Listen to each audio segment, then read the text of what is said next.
তুমি না তওবা করেছিলে? তুমি না শুধুমাত্র আল্লাহর জন্য সবকিছু ছেড়ে দিয়েছিলে?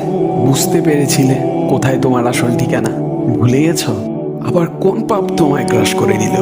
তুমি তো সেই যে নিজের পাপের প্রতি অনুতপ্ত হয়ে সিজদায় পড়ে অঝরে কেঁদেছিলে।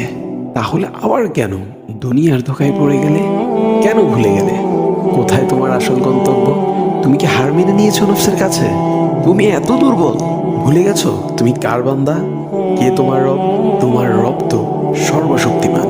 সর্বশক্তিমানের বান্দা আবার কখনো দুর্বল হয় নাকি? মৃত্যু পর্যন্ত লড়ে যাও তুমি। শয়তানকে দেখিয়ে দাও তোমার ইমানের পাওয়ার।